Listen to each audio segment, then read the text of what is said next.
Hello, and welcome back to our study course entitled Proclaim Liberty. We're on lesson 15. You know, my experience is that most citizens of this great country have no idea what the founders went through to come up with the ideas that they have in these great documents. And if Americans don't really understand this, is it any surprise then that they elect people to public office who don't understand these things? So I'm hoping that, as the founders expressed, we can educate more and more people on these great concepts so that we can perpetuate this. Now, as we begin to study the Constitution, I just want you to, on page 106, go through an incredible quote with me. This is James Madison as he kind of framed the whole experience of the founders.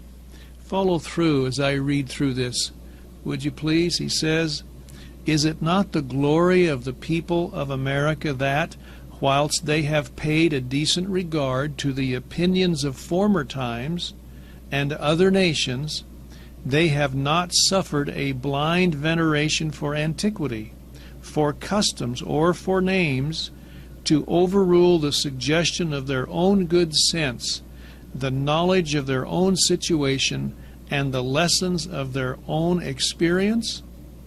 To this manly spirit posterity will be indebted for the possession, and the world for the example, of the numerous innovations displayed on the American theater in favor of private rights and public happiness. Had no important step been taken by the leaders of the Revolution, for which a precedent could not be discovered, no government established of which an exact model did not present itself, the people of the United States might at this moment have been numbered among the melancholy victims of misguided counsels, must at best have been laboring under the weight of some of those forms which have crushed the liberties of the rest of mankind." And then he concluded, which is really our challenge, then he concluded, "Happily for America, happily we trust for the whole human race, they pursued a new and more noble course," speaking of the founders. "They accomplished a revolution which has no parallel in the annals of human society. They reared the fabrics of governments which have no model on the face of the globe. They formed the design of a great confederacy which it is incumbent on their successors," that's you and me, "to improve and perpetuate." And of course we cannot improve and perpetuate the system they gave us unless we learn about the system. So as we launch into our study of the Constitution, phrase by phrase, I hope you see the beauty of this. I hope also, as we've studied the principles the founders laid down, and now we're going to understand and study the application, I hope you see the principles and the doctrine in this application. As far as I'm concerned, too many people are focused on the application, and they forget the principles and the doctrine. And if you don't remember the principles and the doctrine, then the application can become skewed quite easily, as we've seen happen in our country.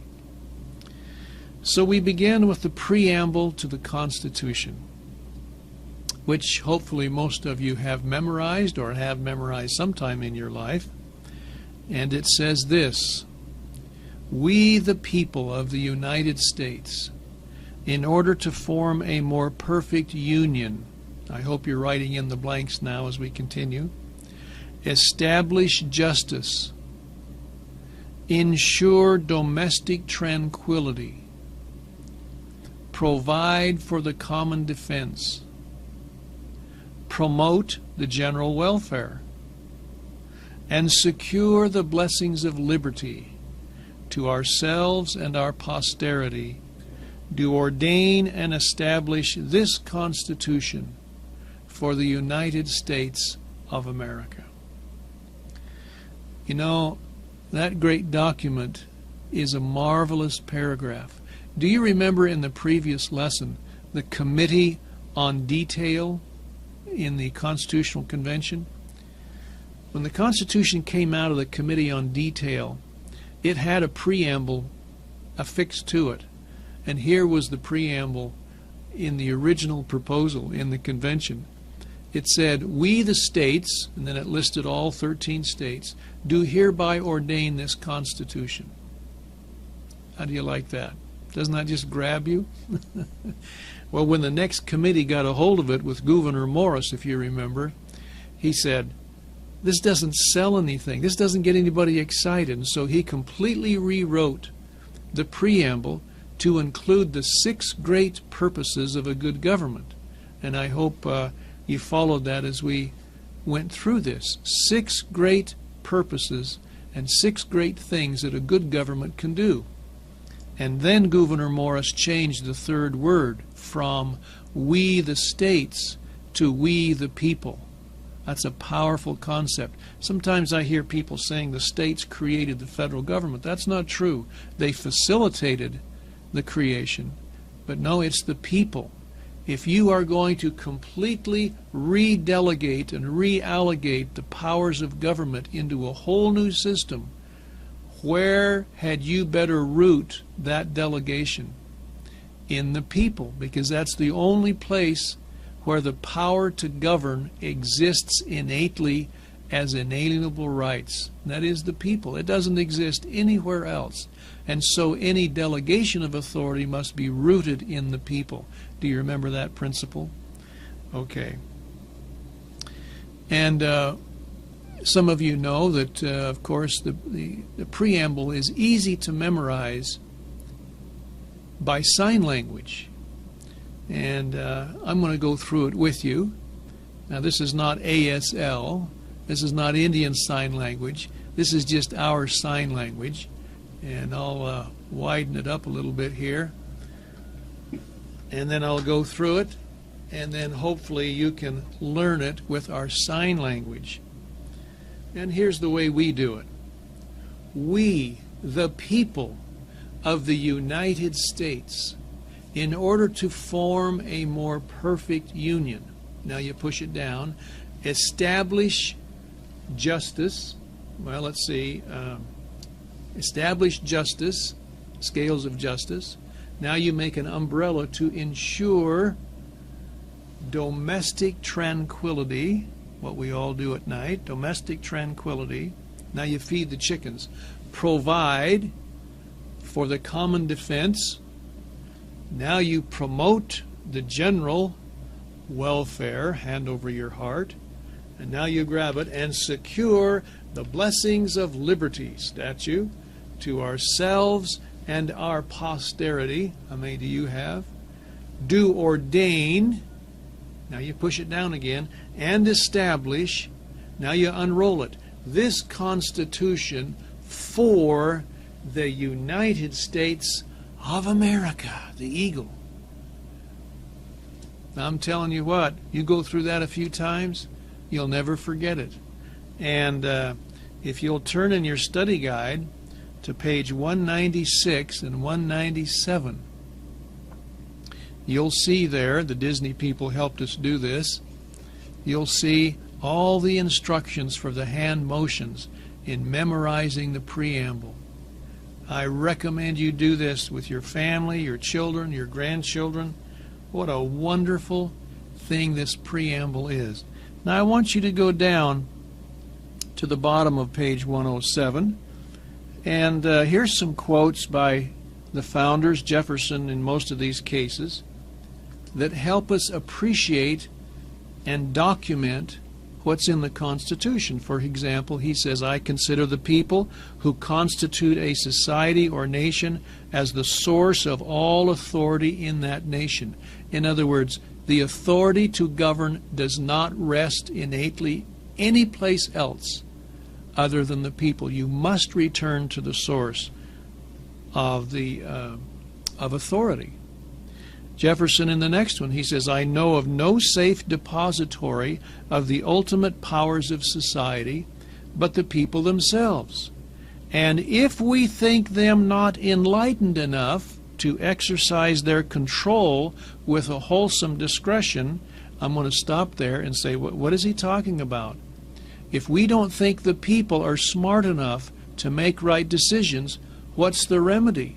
Now, some people would say, well, we need to have a ruler to make decisions for them.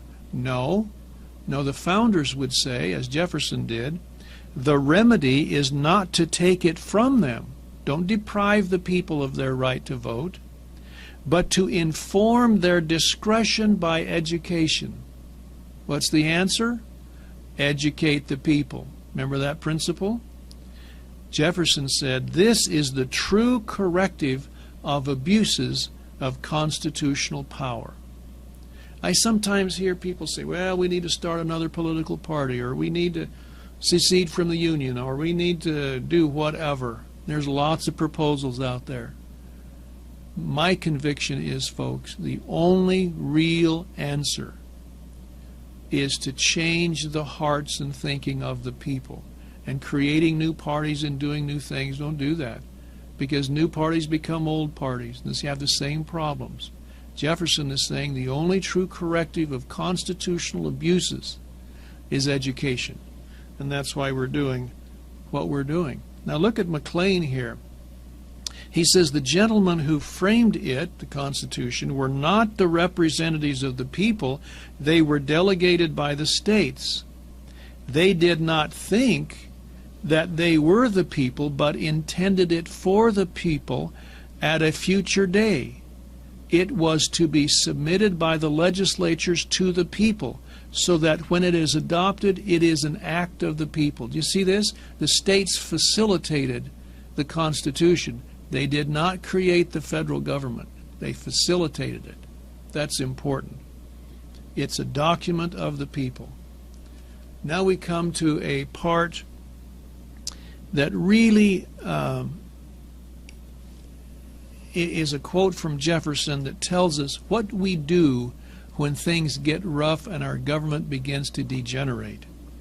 He says, we owe every other sacrifice to ourselves, to our federal brethren, and to the world to pursue with temper and perseverance the great experiment which shall prove that man is capable of living in a society governing itself by laws self-imposed and securing to its members the enjoyment of life, liberty, property, and peace.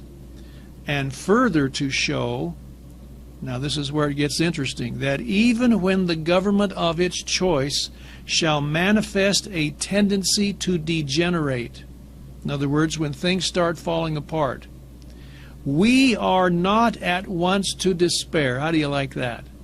Don't get discouraged, don't despair, but that the will and watchfulness of its sounder parts will reform its aberrations, recall it to original and legitimate principles, and restrain it within the rightful limits of self-government. What's Jefferson's hope? When you see things go bad, don't despair. Remember original principles. Educate the people. And restrain the government within its rightful limits. That's Jefferson's answer. And I think that really defines the mission and purpose of the National Center for Constitutional Studies, to reacquaint Americans with the exciting message of the Founding Fathers and the original principles. So hopefully you'll help us do that by doing it yourself, and then your family, and then anybody else with whom you have influence. Now let's look at Article 1, the very beginning of Article 1, the very first sentence after the preamble. And I'll preface this by saying sometimes people seem to think because you can go to Washington and see the White House and see the executive house there, the White House, see the judiciary, see the courtroom. You can even go into the gallery of the House and the Senate, and you can even go over to the National Archives building and see the Constitution itself in its beautiful humidified case. And sometimes people will say, seems to be working to me. Well, then they'll say, can you just give us an example of something that's being violated in the Constitution? Do you know you don't have to go very far into the document? How about Article 1, Section 1, Clause 1, the very first sentence? Let's read it here next to the picture. It says, all legislative powers herein granted shall be vested in a Congress, that's your blank, Congress of the United States, which shall consist of a Senate and House of Representatives.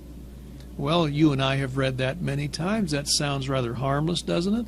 Let's kind of take it apart and look what it says. First of all, what does legislative mean? Legislative? That means lawmaking, doesn't it? So what the people are saying here, all lawmaking power resides where? In Congress. In other words, the power to make federal law is only in Congress. Well, what if somebody comes along from the federal government and says, here is a law that you have to obey, and it hasn't gone through Congress? See, according to the people in the Constitution, it's really not a federal law. It's not a legitimate law. Isn't that interesting? Now, I have some bad news for us today. Did you know that as of today, there are more laws coming out of Washington that you and I are expected to live under that have not gone through Congress than those that do? And you might say, how in the world could that happen? Well, that's happened in 4 ways under letter B. And we'll explain these to you. First of all, the executive branch began making laws by issuing executive orders and publishing them as new laws in the Federal Register. Well, let me ask you this question. Can the president, the executive, give an order? Yes. To whom? Well, to people who work for him. People in the executive branch. He's their boss. And there's a lot of people, a lot of agencies in the executive branch. But can he give an order that affects you, your life, your liberty, the air you breathe, the water you drink, where your kids go to school, and dozens of other things? No. If those are to be laws, they must be done through your elected representatives. Do we see this? And according to that definition then, the first few presidents stayed within those boundaries, issuing 10, 20, 30, 40 executive orders, whatever. Then came Theodore Roosevelt, who said, basically, I reject the idea that I can only do what the Constitution says I can do. I believe I can do anything that I feel like the needs of the nation demand. And so did you know that during his administration he issued 1,006 executive orders, and many of them were outside the executive branch. And it hasn't stopped since. Nearly every president has been issuing executive orders. You've heard the president say, if Congress doesn't do it, then I will do it by an executive order. See, that's not right. Look at number 2. The president was authorized to set up certain types of regulatory agencies. These bodies immediately began issuing thousands of orders that were treated as laws which could be enforced in the courts. This kind of regulation is called administrative law. Administrative law. With all the dozens of federal bureaus and agencies in government, these people are writing what they call rules and regulations. And these rules and regulations are published in the Federal Register. And did you know that if the Congress does not call for a hearing on them, or if the Attorney General does not say that they're unconstitutional at the beginning, they automatically become law after a certain number of days. These things are just pouring out of Washington. You couldn't hire enough attorneys to keep up with them. And if they wanted to get you on a little technicality, they probably could, because they're so detailed and so many. This is called administrative law. It's not American. It's not original intent of the founders. Look at number 3. The president began to involve the nation in many new legal obligations with foreign powers by entering into extensive and sometimes secret, your blank is secret, or executive agreements, your blank is executive. According to the Constitution, foreign commitments should be as treaties and come back and be ratified by the Senate as a treaty. Senate is your blank. Then the 4th way is when the Supreme Court creates numerous new laws under the guise of merely interpreting old laws. This was particularly true during the administration of Chief Justice Earl Warren from 54 to 69. And of course it continues today. This is called judicial legislation. And a good example of this is Roe versus Wade. When something so illegal was overturned and made legal by the Supreme Court, not by Congress, by the Supreme Court. See, this is new law. This is what we call judicial legislation. So there are 4 ways, folks, in which laws are being promulgated from Washington that affect the lives, the property, and the happiness of the people without going through Congress, which is a violation of Article 1, Section 1, Clause 1. Now Roman numeral 3, the structure of the House. We'll move through these rather quickly. As you know, letter A, representatives are elected every 2 years, and the states are to decide what qualifications a person must have for voting. This is interesting because originally it was the states to decide who is qualified to vote for the state assembly, and that person would automatically be qualified to vote for federal representatives.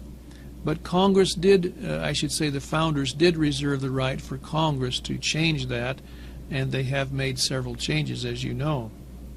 Letter B, to be a member of the House, a person must be 25 years of age, that's your first blank, and a citizen for 7 years, and an inhabitant of the state he represents. Letter C, a census would be taken every 10 years, with representatives then being apportioned among the states according to the new census. But each representative must represent at least 30,000 people, and that's your blank, 30,000. Well, can you imagine, as the population grew, and if each representative only represented 30,000 people, do you know how many representatives we'd have today? Over 8,000. Each person wanted to make a speech. So in 1929, Congress froze the number of members of the House to 435 and said now the amount of people that they represent will increase. And so today I think your book says 600,000. It's probably a little more than that. Each representative represents a good number of people. Letter D, if the representative dies, the governor then must call for a new election. The House is authorized to choose its own speaker as well as any other officers that are needed so that the House can be independent. Only the House can initiate impeachment proceedings against the officers of the executive and judicial branches. In Congress, obnoxious members of Congress are not impeached but are expelled. That's your blank. Expelled by a 2/3 vote. I wanted to mention back when in letter C, when we talk about a census is taken and that the people actually elect their representatives. Look down at James Madison. What this does, this represents the democratic part of our republic. We're really a democratic republic. And This is the democracy part of our republic, and it's the only part of our republic that actually can be called a democracy, where everybody votes for their representatives. Madison says, democracies have ever been spectacles of turbulence and contention, have ever been found incompatible with personal security of the rights of property. In other words, those things can't be protected in a democracy, and have in general been as short in their lives as they have been violent in their deaths. Theoretical politicians who have patronized this species of government, that is democracies, and you've heard politicians talk about democracies, have erroneously supposed that by reducing mankind to a perfect equality in their political rights, because that's what they always talk about, is equality and so forth, they would at the same time be perfectly equalized and assimilated in their possessions, their opinions, and their passions, which of course is impossible. But that's the appeal of democracies. Madison had it so right. And when it comes to republicanism, look at this next quote by Jefferson. He says, the first principle of republicanism is that lei major parti is the fundamental law of every society of individuals of equal right, to consider the will of the society announced by the majority of a single vote, even if it's just a single vote over a majority, as sacred as if unanimous, is the first of all lessons of importance, yet the last which is thoroughly learned. What's Jefferson saying there? In a republic where you're protected in your rights by law, the first rule of a republic is that the majority rules, even if it's a majority by one vote. It should be considered as sacred. Isn't that interesting? In other words, there's no right of revolt in a minority. A minority must popularize its opinion until it becomes the majority. Meanwhile, a minority must follow the will of the majority as long as their rights are protected. You see that concept? I hope you hearken back to principles we've talked about here. And Jefferson goes on and he says, modern times have the signal advantage of having discovered the only device by which man's equal rights can be secured, to wit, government by the people, acting not in person but by representatives, chosen by themselves, that is to say, by every man of ripe years and sane mind, who either contributes by his purse or person to the support of his country. Those are the kind of people that should be choosing representatives. That's an interesting philosophy. All right, Roman numeral 4, Article 1, Section 3, the structure of the Senate. And in letter A, each state has 2 senators, and each senator is elected for 6 years. That's the term of the senator. Now, when you think about it, letter B, the president and the House of Representatives undergo a complete turnover during the same election, or could, and so the Senate was structured so that only 1/3, that's your blank for letter B, 1/3 of the Senate would be elected every 2 years, which provides some continuity in the federal government. Letter C, to qualify as a candidate for the Senate, person must be 30 years of age at the time that he's sworn in, and have been a citizen for 9 years. 9 years, and he must have been an inhabitant of the state which he represents. The Senate does not choose its presiding officer. The Constitution requires that always the vice president, that's your blank for D, vice president, is the president of the Senate. He usually is not there, however, and so usually the majority leader becomes the president pro tem of the Senate, and he's the one that conducts the business. We do not think, in letter E, ordinarily of the Senate as a judicial body. But if the president is tried for impeachment, it is the Chief Justice, that's your blank, which must preside over the hearing. I'm sure you can understand why the Vice President wouldn't preside over the hearing of impeaching the President. He would have a conflict of interest there, wouldn't he? Because if the President is impeached, then he becomes the President. So the Chief Justice presides if the President is being tried for impeachment charges. Over on the next page, Article 1, Section 4, Congressional Elections. It's interesting that the times, places, and manner of presidential elections was to be left up to the states. I should say not only presidential elections, but the elections of senators and representatives would be left up to the states. But there was a provision that Congress could alter the arrangements if necessary, which Congress did in 1842 by requiring that states divide up their state into congressional districts. Before that, all of the congressmen in a state were elected at large. But in order to provide better representation from different parts of the states, Congress required that they be divided up into districts. Districts is your blank. Then in 1866, all elections were required to be held on the first Tuesday after the first Monday in November.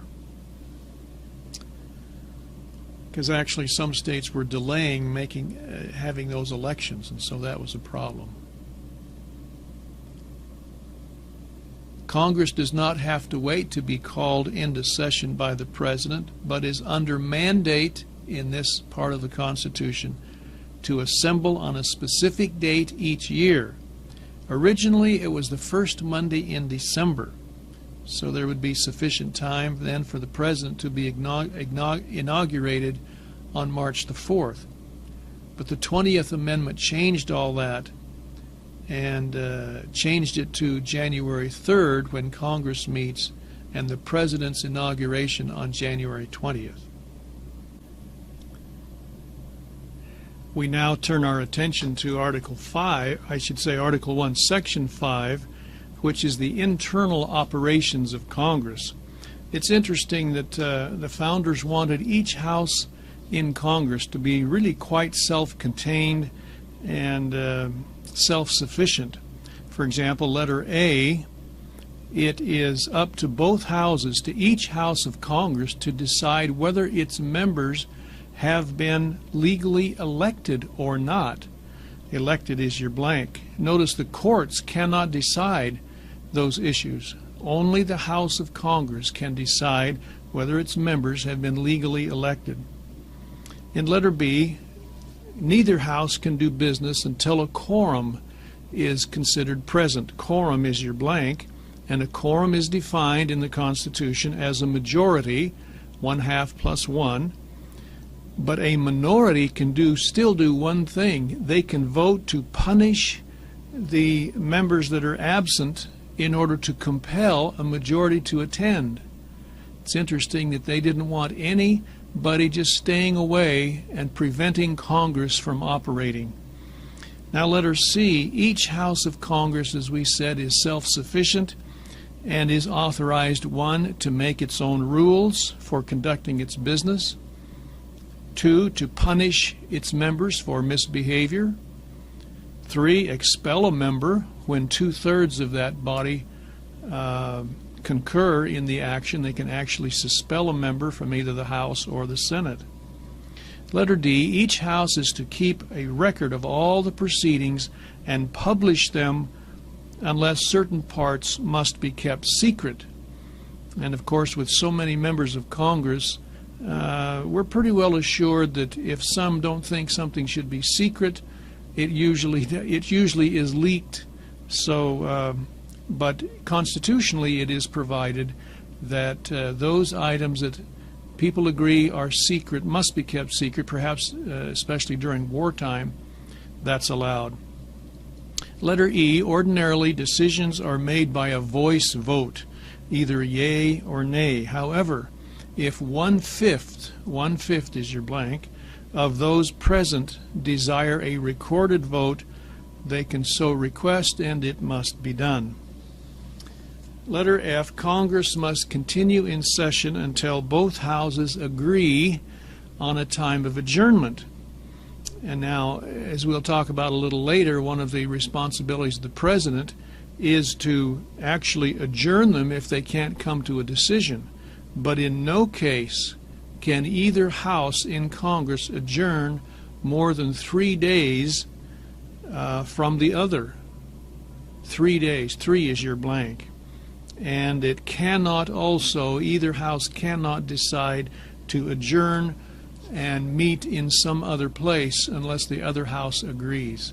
I hope you see the incredible details the founders thought through, because a lot of these were based on experiences of parliaments in Europe where some of these tricks would be used to forestall action in Parliament or somehow interfere with the smooth operation of lawmaking. That's Section 5 of Article 1. Now, Section 6 deals with the sticky problem of compensation for congressmen and doubling up on government jobs. A number of delegates who were at the convention were there either on borrowed money, or some didn't even come because they couldn't afford the expense. And so the founders decided that Congress would be paid, the expenses of Congress, of the members, would be paid out of the U.S. Treasury.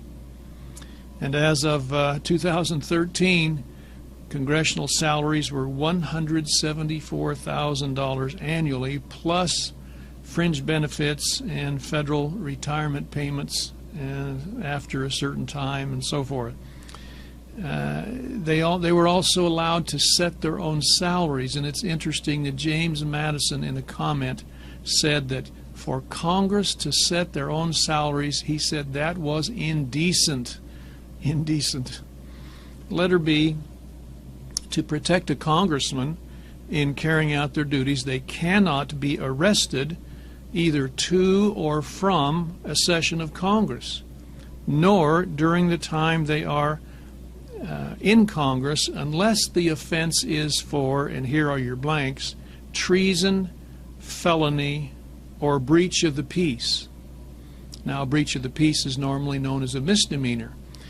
And if you think about it, you might say, well, what else is there besides treason, felony, or breach of the peace? And that, once again, we go back to the parliaments in Europe, where once in a while the king would have certain members of Parliament arrested, either going to Parliament or coming from Parliament, because of debt. Perhaps the king didn't want them in session or wanted to cause some problems, so they were arrested for debt. And of course that's not possible now, but that used to be. And so, but they can be arrested for treason, felony, or misdemeanor, either going to or from Congress. They are not immune from being arrested in those cases. Letter C, congressmen and senators have complete freedom of speech while speaking or debating in Congress and cannot be questioned in any other place for what they say, that is, what they say on the floor of the House or the Senate, such as being charged with slander, that's your blank, slander. And of course this privilege is sometimes abused, but it is felt necessary to ensure complete freedom of debate. Things have to be said and investigated, perhaps even if there's rumors.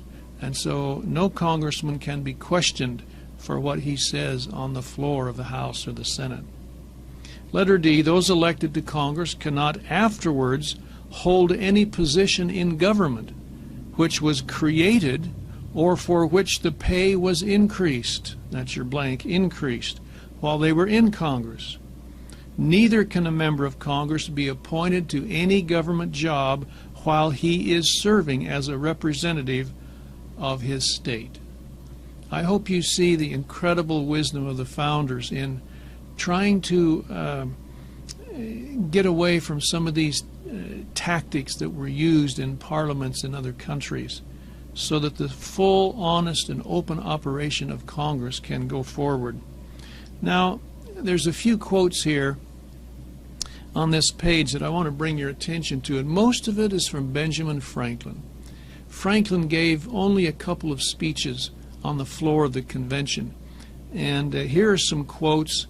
We've actually used some of these before, but I want to call your attention once more as Franklin spoke about the kind of people we should be electing to public office and how much we should pay them. If you'll notice that first quote there by Franklin, he says, "Sir, there are two passions which have a powerful influence in the affairs of men. These are ambition and avarice, the love of power and the love of money. Separately, each of these has great force in prompting men to action. But when united in view of the same object, they have in many minds the most violent effects. Place before the eyes of such men a post of honor that shall at the same time be a place of profit, and they will move heaven and earth to obtain it." Isn't that an interesting observation on human nature by Benjamin Franklin? And then he goes on, what kind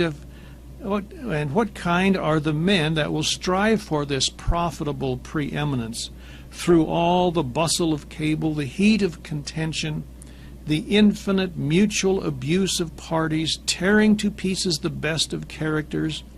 It will not be the wise and moderate, the lovers of peace and good order, the men fittest for the trust.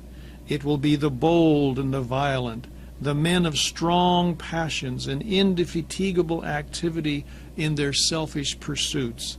These will thrust themselves into your government and be your rulers, and these too will be mistaken in the expected happiness of their situation for their vanquished competitors of the same spirit and from the same motives will perpetually be endeavoring to distress their administration, thwart their measures, and render them odious to the people. Isn't this incredible insight by Franklin on what happens when the love of power and the love of money combine? And what's interesting, when you look at different, shall we say, occupations, which is what politics has become now, an occupation, when you look at the many different occupations, only in politics do those two come together, the love of power and the love of money, power over people and power over their property in a politician. And then he says, "Sir, though we may set out in the beginning with moderate salaries, we shall find that such will not be of long continuance. Reasons will never be wanting for proposed augmentations, and there will always be party for giving more to the ruler, that the ruler may be able in return to give more to them. Hence, as all history informs us, there has been in every state and kingdom a constant kind of warfare between the governing and the governed, the one striving to obtain more for its support, and the other to pay less." And then he goes on and talks about General Washington without mentioning his name because he was sitting there in the convention. Well, now we move to Article 1, Section 7, which is the basic procedure for passing laws, and this is something that most of us learned in school. Letter A, originally senators represented their states rather than the populace of their states. Therefore, all bills involving the appropriation of funds had to be initiated in the House of Representatives, whose members are spokesmen for the taxpayers of their states. Do we all understand this? Revenue bills must constitutionally originate in the House because the House represents the taxpayers. This is still the rule, even though the senators today, as you know by the 17th Amendment, are also elected by the people of the states. Once a bill has been passed by the House, the Senate can then offer amendments to that bill if it desires. Amendments is your blank. Letter B, when a bill is introduced It's simply given a number and sent to a committee, and there it usually dies. That's your blank, dies, unless the person introducing it has already had sufficient support to push it along. But most bills do die in committee. And after the committee action, it could be passed out, sent to the floor, and they're discussed and amended and so forth, and then finally voted upon. If it's approved, of course, then it goes to the other house, where it starts all over again, goes through committees, amended, discussed, and voted on. And then if it passes, and it must pass in the exact same verbiage, then of course it goes to the president. And letter C, when it arrives at the desk of the president, he has 10 days, 10 is your blank, to consider it. If he takes no action, the bill automatically becomes law after 10 days. If he objects to any part of it, of course, he can send it back as a veto with his reasons. And if Congress still wants to pass it, they can pass it over his veto by a 2/3 vote, which is your blank. 2/3 of both houses can override the president's veto. Letter D, it's interesting the founders thought of this. If Congress passes a whole bunch of laws and then adjourns, the president doesn't have 10 days to consider it and perhaps veto them. So the president can just ignore them. And if he ignores them, after 10 days, Congress has already gone home, then they do not become law. This is known as a pocket veto because, in essence, the president just puts them in his pocket. Pocket is your blank.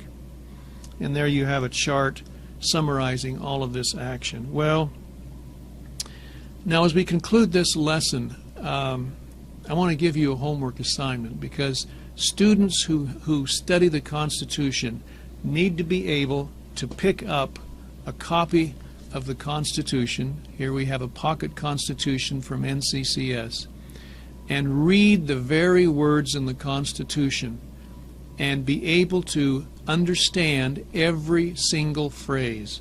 So we have covered to this point Article 1, including the preamble, then Article 1, sections 1 through 7. And so, if you would pick up your pocket Constitution, or you can just turn to page 203 in this study guide. Page 203, you see the Constitution itself, and page 203 to 205, if you would read very carefully from the preamble to Article 1, Section 7. And as you read, I would ask you to say, do I understand this phrase? We've gone over it, and if you don't, go back and refresh your memory as to the meaning of this phrase, perhaps reading some of the words of the founders that we've put in your study guide for you. If you do it this way, you'll feel very comfortable understanding this great document called the Constitution. Now, the next lesson that we have, we're going to begin a few lessons on the powers given to Congress, which, as you remember, were about 20 powers given to Congress. See you next lesson. Thank you.